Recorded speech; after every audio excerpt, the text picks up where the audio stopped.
Bonsoir les amis, ravi de vous retrouver. Ce soir, nous accueillons Monsieur Thomas Saunier. Bonsoir. Bonsoir. Vous êtes le président de la Compagnie des guides de Guyane et gérant d'entreprise. Avant d'aborder le sujet polémique, c'est quoi un guide de Guyane?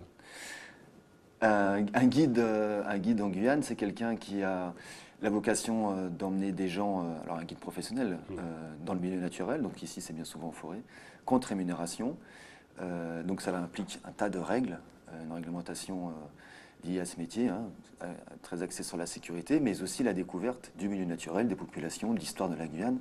Donc en fait, on est un peu les ambassadeurs de la Guyane à travers les gens qui viennent nous rendre visite ici. C'est quelque chose qui marche? Alors c'est avant tout un métier de passion. Faut savoir que nous, la Compagnie des guides, on a mis en place notre petite association des certificats de qualification professionnelle, des CQP, de guides en milieu amazonien. Donc aujourd'hui, on a une vingtaine de guides qui sont certifiés par le principe de la VAE, validation d'acquis d'expérience, donc des guides professionnels qui sont en activité. Et demain, donc c'est vraiment d'actualité, là on est en phase d'ingénierie de formation. Nous sommes le 15 mai. Voilà. Demain, donc le 16. Donc le 16 ou du 17, enfin bref, courant du deuxième semestre 2018, vont avoir lieu les premières formations de guides en milieu amazonien. Formation qu'a monté la Compagnie des guides avec ses partenaires, Direction du Travail, entre autres, Comité du tourisme également. Alors, est-ce qu'enfin on va pouvoir vendre l'image de la Guyane? On sait qu'il y a certains qui sont même prêts à payer des fortunes pour s'immerger dans la forêt et vivre vraiment au plus près de la nature. Pourquoi ça a du mal à apprendre? Alors on le fait depuis de nombreuses années pour certains d'entre nous. Pourquoi ça a du mal à apprendre? Ça, c'est un choix politique. C'est pas que la profession fait ce qu'elle peut, à sa petite échelle, au niveau de chaque entreprise, de chaque guide, des instances qui sont là pour promouvoir le tourisme en Guyane. Mais ça, c'est un choix politique. Vous regardez toutes les grandes destinations, on a fait du tourisme une économie de la région. C'est un choix politique où toutes les instances doivent être partie prenante. Aujourd'hui, vous êtes entendu? Vous pensez que Pas enfin, assez. ça passe? Clairement pas assez. Le tourisme, c'est toujours, d'un point de vue politique, électoral, c'est quelque chose dont il est bien de parler. Mais concrètement, dans les actions, il manque beaucoup de choses à faire. Alors, chacun œuvre, comme je vous le disais, à sa façon, mais il faut des instances qui coordonnent. On ne peut pas, dans son coin, développer le tourisme. C'est toute une destination touristique doit être mise en place par tout l'échiquier politique, tous les acteurs économiques du territoire. Et là, il y a un véritable levier économique, parce que le tourisme fait vivre un tas de métiers en parallèle. Ce qu'on appelle la chaîne des valeurs, avec Exactement. les emplois indirects. Ouais. Alors, qu'est-ce qui s'est passé avec le comité du tourisme de la CTG? Ben, Vous êtes contre l'exploitation minière, monsieur Saunier? vous savez, racontez-nous un peu. le tourisme, c'est une grande famille, on le disait à l'instant. Donc, dans toutes les familles, il peut y avoir des tensions.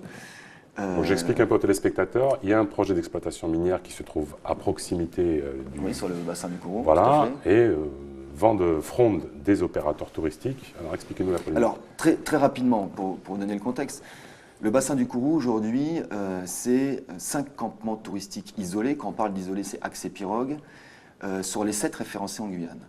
Ces 5 campements touristiques représentent une quarantaine de personnes d'emploi direct en basse saison, jusqu'à 60 en haute saison. C'est 10 000 visiteurs à l'année et c'est un chiffre d'affaires compris entre 1,5 million et 2 millions annuels. Donc vous imaginez bien que pour le tourisme guyanais et le tourisme kouroussien, c'était une véritable vitrine. Aujourd'hui, on a la chance sur le bassin du Kourou d'être sur une zone qui est épargnée, quasiment épargnée par l'activité minière. Alors on englobe l'activité illégale, mais aussi la légale. Et c'est aussi pour ça qu'on s'est installé sur ce secteur-là. Parce que nous, on a besoin, en écotourisme, d'avoir un environnement qui est préservé non pas à proximité des campements, mais sur des grandes échelles. Donc c'est une raison pour laquelle on s'est implanté. Aujourd'hui, la problématique, c'est que des opérateurs miniers souhaitent s'implanter dans le bassin versant du fleuve Kourou. À combien de kilomètres du premier camp? Alors il y a plusieurs. Là, il y a une demande qui est ciblée, qui est la fameuse AUX dite Creek Nelson, sur un affluent du fleuve Kourou, qui se situe sur un des campements, à moins de 15 km à vol d'oiseau d'un des campements, Wapa Lodge en l'occurrence, et à moins de 20 km de la première station de captage d'eau potable pour la ville de Kourou. Parce que, au-delà de la problématique touristique... C'est des distances quand même conséquentes, je me fais un peu l'avocat du diable.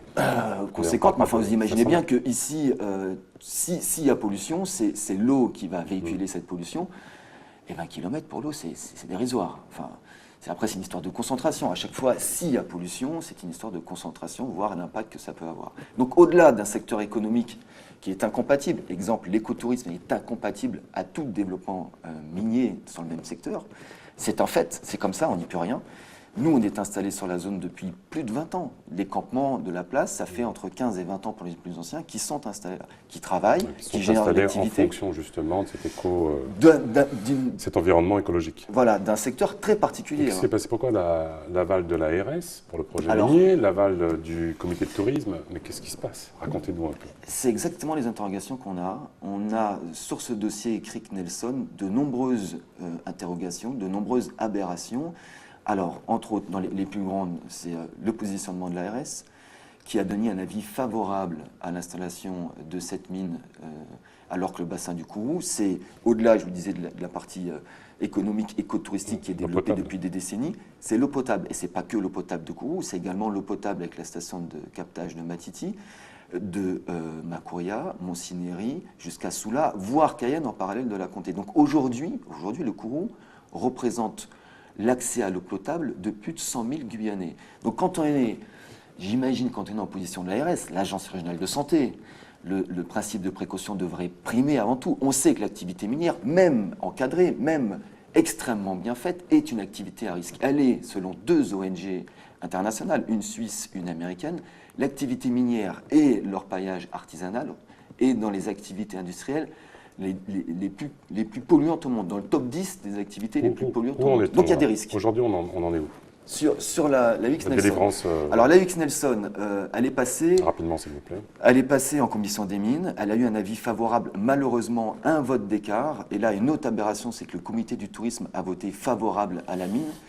C'est une aberration parce que la collectivité territoriale a voté contre l'implantation de la mine pour les arguments que je suis en train de dévoiler aujourd'hui. Le comité du tourisme, la représentante du comité du tourisme n'a, elle, pas jugé bon défendre les intérêts des opérateurs touristiques. Pourtant, elle siège dans cette commission avant tout pour cela. Donc là, on est un petit peu en désaccord avec le comité du tourisme et là-dessus, le président Madeleine, on a de nombreux échanges pour essayer de trouver une solution à ce fâcheux problème, parce que c'est vraiment un fâcheux problème.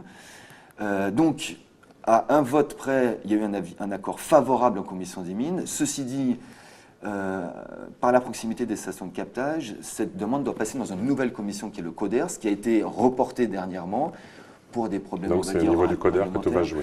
Donc là, le CODERS doit se réunir, on ne connaît pas encore la date, tout va jouer au niveau du CODERS. Je tiens juste à rappeler que le maire de Kourou et le maire de Montsinéry-Tourné-Grande, qui est ici le président du comité de l'eau et de la biodiversité, se sont exprimés et sont fortement opposés à toute implantation d'activité minière sur ce bassin-là. Bon, espérons que vous puissiez trouver un terrain d'arrangement, c'est ce qu'on le Dès qu'il y a la discussion, il y a arrangement. Vous reviendrez nous voir. Avec plaisir. Merci beaucoup, Monsieur Saunier, d'avoir participé à cette émission. Merci à vous. Les amis, les programmes continuent sur ATV Guyane. Merci. Tchembé.